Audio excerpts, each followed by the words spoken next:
Meus irmãos, a paz do Senhor, que maravilha ter você mais uma vez aqui conosco para estudarmos a palavra de Deus. Eu sou o presbítero Marcos Ferreira, estarei comentando aqui a revista de jovens que tem por título A Prova da Vossa Fé, vencendo a incredulidade para uma vida bem-sucedida. Hoje nós teremos como lição a lição de número 9, mas em primeiro lugar, eu quero agradecer você por estar aqui conosco. Quero pedir a você que você compartilhe esta mensagem com mais pessoas, que você deixe o seu like aqui, inscreva-se no nosso canal e deixe o seu comentário, a sua sugestão, a sua dúvida, tá bom? A sua pergunta, para que a gente possa estar respondendo você. Hoje nós estaremos estudando a lição de número 9, que tem por título Fé para crer na salvação eterna.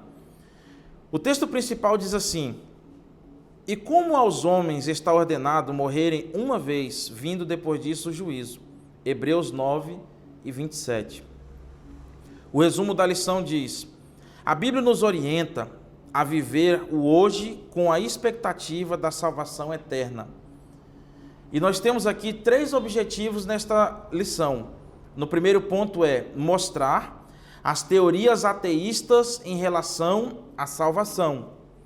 No segundo ponto é destacar a perspectiva cristã a respeito da morte e da ressurreição. E no terceiro ponto, o objetivo é explicar a respeito da salvação e da vida eterna.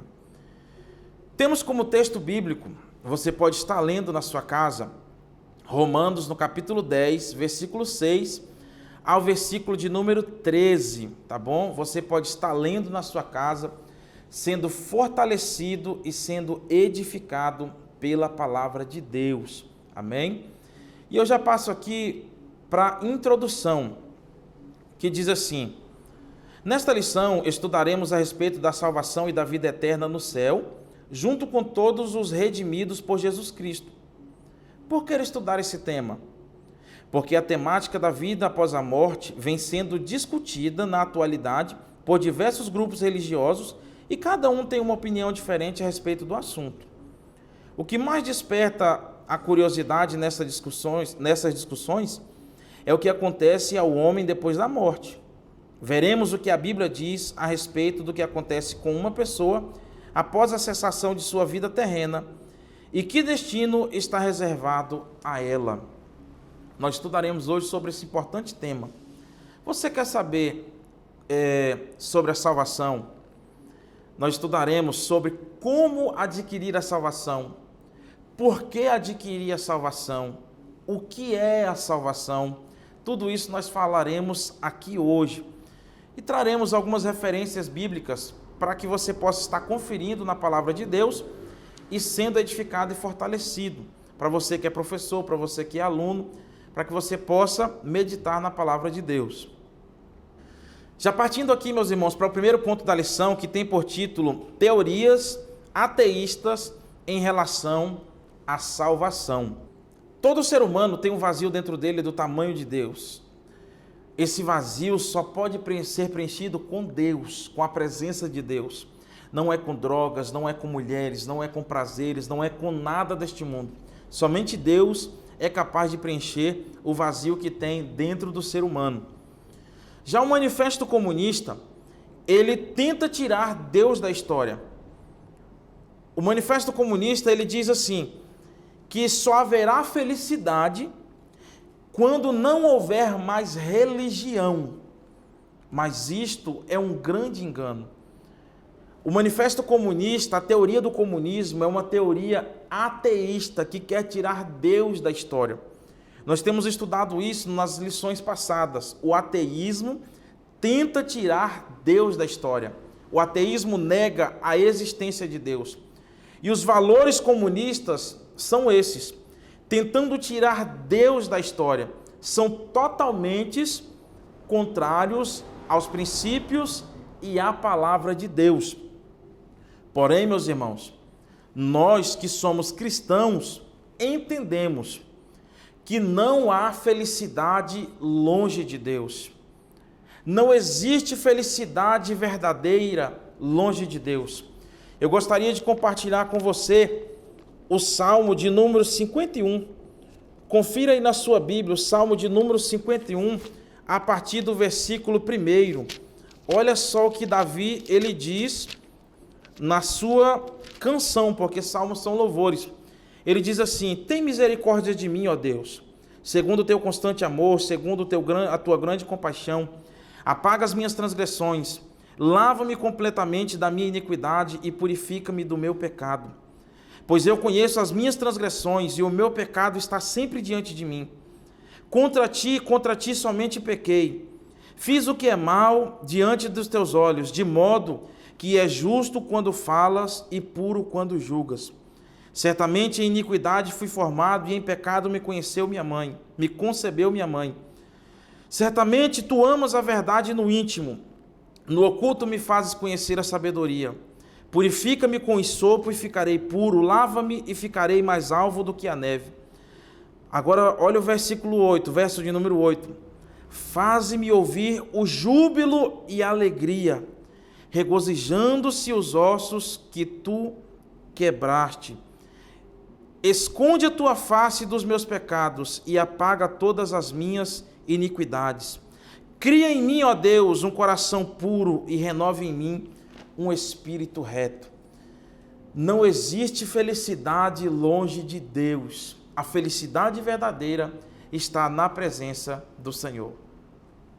Há filósofos que mostram um futuro sem esperança, com teorias sem esperança. Eles acreditam apenas no aqui e no agora, ou seja, são materialistas. Mas nós que somos servos de Deus, nós não somos pessoas sem esperança. Existem aquelas pessoas que eles não acreditam em vida após a morte, mas nós que somos servos de Deus, cremos em vida após a morte. Cremos que a morte não é o fim de todas as coisas. Nós temos a esperança da salvação. Romanos capítulo 8, versículo 24. Nós temos a esperança da vida eterna. Você pode conferir João capítulo 3, versículo 16. Temos a esperança de sermos consolados lá no céu. Você pode conferir Apocalipse capítulo 21 e versículo 4. Temos a esperança de que a morte não é o fim de todas as coisas. Existe um ditado no mundo que diz que a esperança é a última que morre. Porém, a palavra em 1 Pedro capítulo 1, versículo 3, nos mostra que nós fomos gerados para uma viva esperança. Então, nós temos essa alegria, essa certeza em nosso coração. Já partindo aqui, meus irmãos, para o segundo ponto, que tem por título a perspectiva a respeito da morte e ressurreição. Primeira coisa que nós vemos, nós cremos em Deus. E o crer é o quê? É fé. A palavra nos mostra que nós devemos ter fé. A palavra nos orienta a ter fé. Você pode conferir Hebreus capítulo 11, versículo 1, que diz que a fé é o firme fundamento das coisas que se não veem. Ou seja, nós acreditamos. Em Hebreus no capítulo 11, versículo 6, diz que sem fé é impossível agradar a Deus, porque é necessário que aquele que se aproxima de Deus creia que Ele existe e que é galardoador daqueles que o buscam. Ou seja, Deus tem recompensa para aqueles que buscam a Ele. Louvado seja Deus por isso. Nós acreditamos por meio da fé. Para que sejamos salvos em Cristo Jesus, precisamos ter fé. O cristão, ele vive por fé. Você pode conferir Abacuque capítulo 2, versículo 4, Romanos capítulo 1, versículo 17, que diz que o justo, ele viverá pela fé, por meio da fé. Cremos em Cristo Jesus. E nós sabemos pela palavra de Deus, nós cremos que há uma vida após a morte. Aí talvez você se pergunte, mas morte? Não faz sentido isso, crer numa vida após a morte. Primeira coisa, o homem, ele não foi criado para morrer.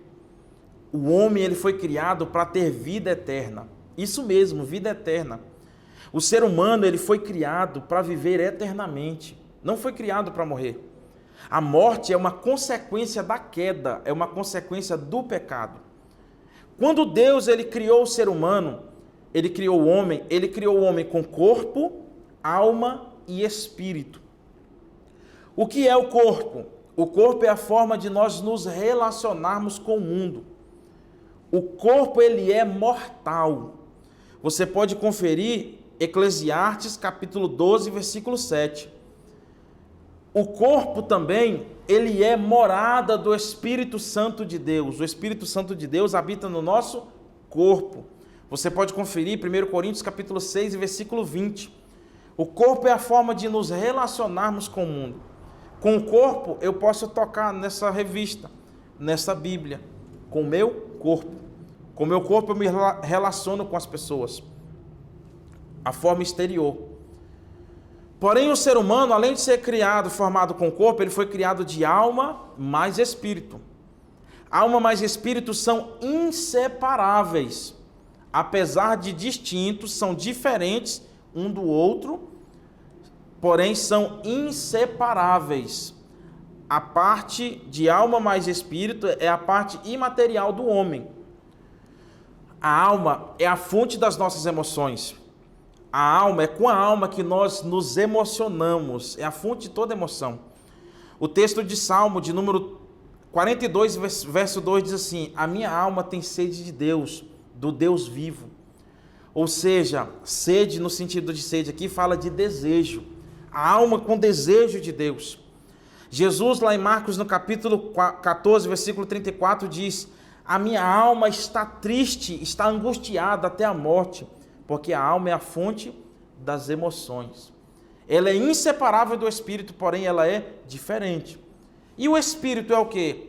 O espírito do homem é a forma de se relacionar com Deus. Com o corpo eu me relaciono com o mundo, é minha parte exterior. A alma mais o espírito, a parte interior. E com a alma eu sinto emoções, e com o espírito humano eu me relaciono com o Espírito de Deus. Você pode conferir o texto de João capítulo 4, versículo 23 e 24. Jesus diz: mas a hora vem, e agora é, em que os verdadeiros adoradores adorarão o Pai em espírito e em verdade, porque o Pai procura tais que assim o adorem. O Espírito é a forma de nos relacionarmos com Deus. A morte, quando acontece a morte, é o desligamento entre o corpo, faz de conta que isso aqui é o corpo, dentro desse corpo está a alma mais o espírito, a pessoa morreu, a alma mais o espírito, ela é desligada do corpo. Nesse momento acontece a morte, tá bom? A morte do corpo. A alma mais o espírito são imortais, porém o corpo é mortal. Tá bom?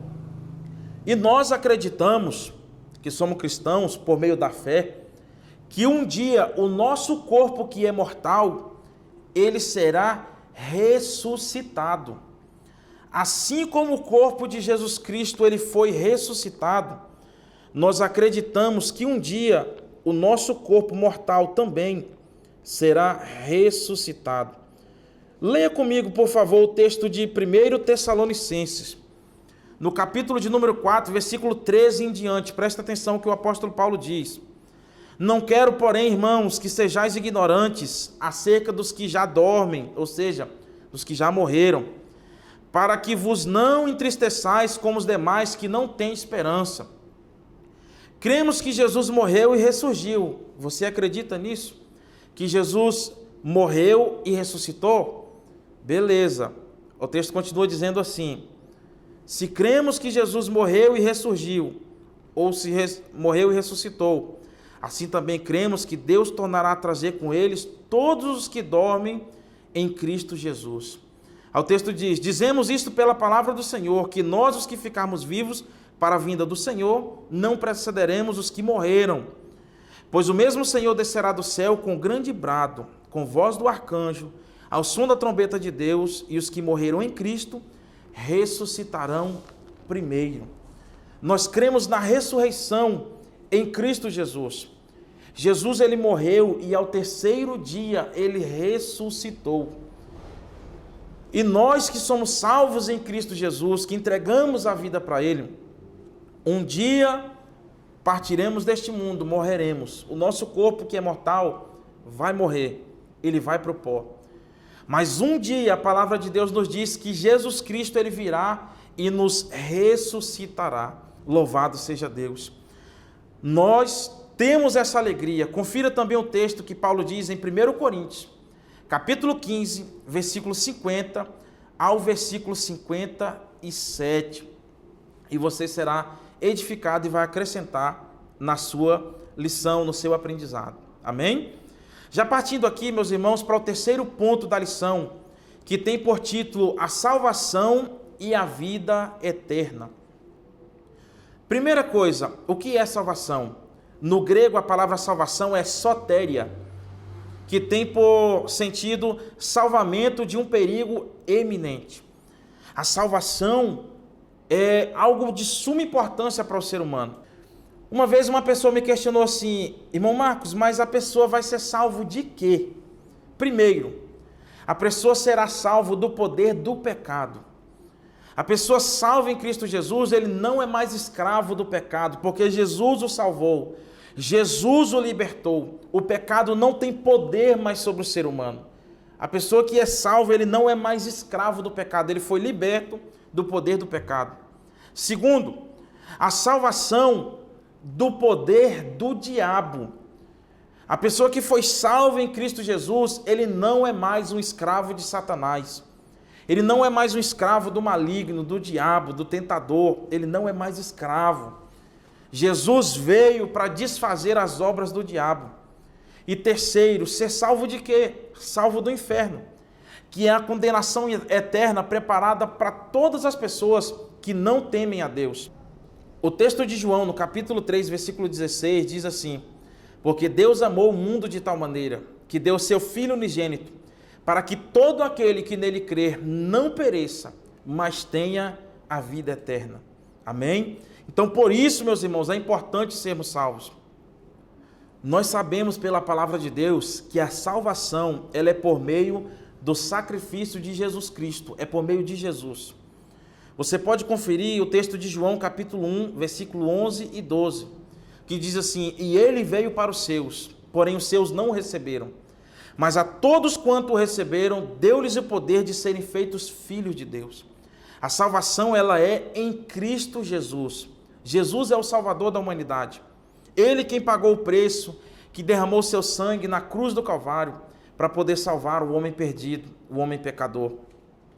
2 Coríntios capítulo 5, versículo 17 diz: quem está em Cristo é nova criatura. As coisas velhas se passaram e tudo se fez novo. Uma pessoa que foi alcançada por Cristo Jesus, a sua vida foi totalmente mudada e transformada. Deus, por meio de Cristo Jesus, muda o ser humano. Então é uma bênção a salvação. Efésios no capítulo 2, versículo 8 e 9 diz: pela graça sois salvos por meio da fé. E isso não vem de vós, é dom de Deus. Não vem das obras para que ninguém se glorie. Ou seja, a salvação não é mérito do ser humano, é por meio de Cristo Jesus. O mérito é somente dele.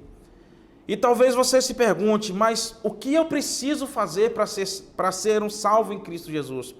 Há 3 passos para a salvação.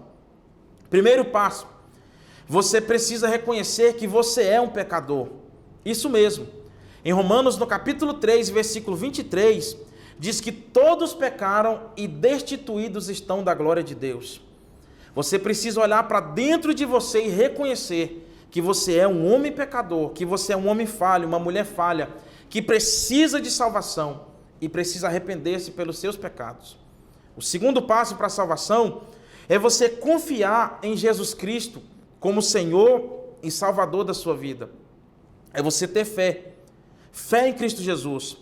Em Atos, no capítulo 16, versículo 31, diz: crê no Senhor Jesus e será salvo tu e a tua casa. A salvação é por meio da fé em Cristo Jesus. Creia que Ele veio neste mundo, que Ele entregou a sua vida na cruz do Calvário, Ele se entregou na cruz do Calvário para ser crucificado, que ele padeceu para perdoar os seus pecados. Creia nisso. Creia que Jesus existe, que ele é real, que ele é verdadeiro, que ele é eterno. Creia que ele é Deus. Creia em Jesus. E o terceiro passo para você receber a salvação é você confessar Jesus como Senhor e Salvador da sua vida. Em Romanos, no capítulo 10, versículo 10, diz que com a boca nós confessamos. Precisamos confessar publicamente que Jesus ele é o Senhor e Salvador da nossa vida, que ele morreu para perdoar os nossos pecados. E isso nos fará um salvo em Cristo Jesus. Jesus morreu e ao terceiro dia ele ressuscitou para poder perdoar os nossos pecados. Amém? Que Deus abençoe você que chegou até aqui. Mais uma vez eu agradeço você de coração. Peço que você deixe o seu like, deixe o seu comentário aqui, tá bom? Inscreva-se no nosso canal e compartilhe com o máximo de pessoas que você puder. Amém? Deus abençoe, muito obrigado e até a próxima aula.